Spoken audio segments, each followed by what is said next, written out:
It's a beautiful Wednesday afternoon. Took off work a little bit early. It was a cold start to the morning, but this afternoon is gorgeous.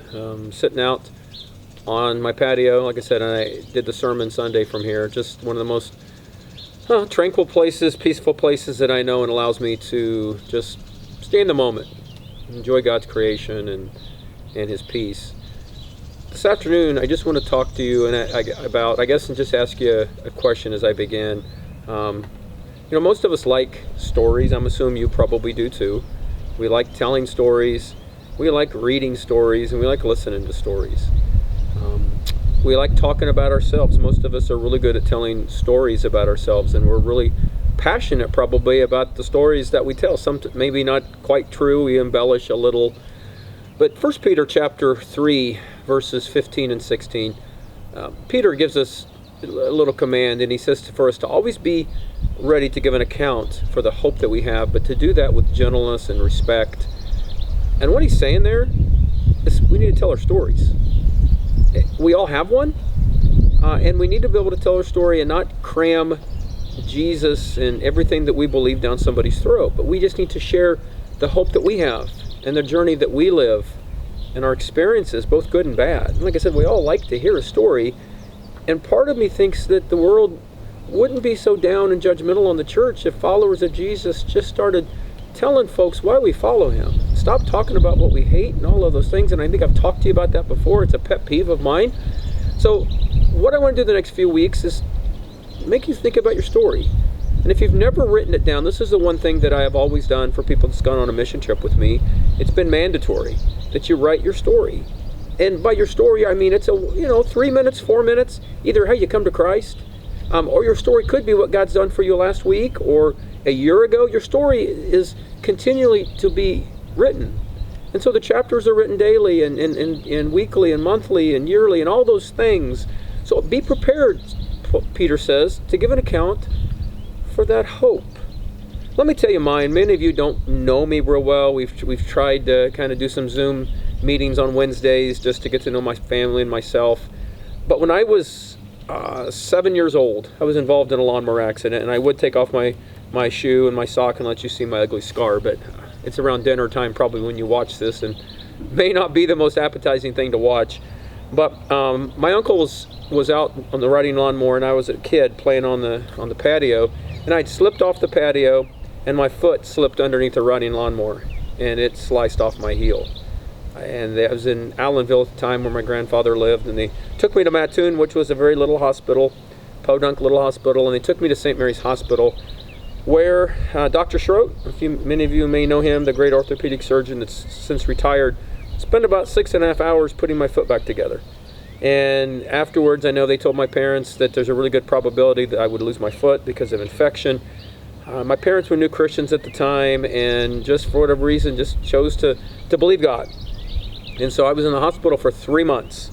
And like I said, here I am, the 7 and 8-year-old kid. I'm in the hospital pretty much by myself because mom and dad had to get back to my dad had to work. My mom had my sister at home. So I spent a lot of those days, or a lot of those evenings, I guess, by myself in a hospital. And I think I had 6 operations. And I remember, again, the doctor telling my mom that after I kept my foot that I probably would never walk again without a special shoe, would never play sports. And I remember after I was released, I was on crutches, and it was a long rehab type thing to get to walking properly, and I missed 1.5 years of school. But I remember on the last office visit that we went to Dr. Schroet, and his office was on South Main Street, 5th floor. And I must have been a teenager. I can't, at 12. I don't remember because it was a series of a lot of visits that led up to this.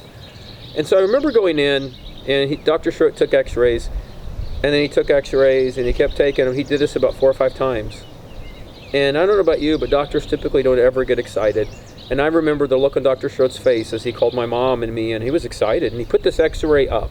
And when I had the accident, the lawnmower had cut through bone. It had cut through a good chunk of bone. And bone, as you know, never grows back.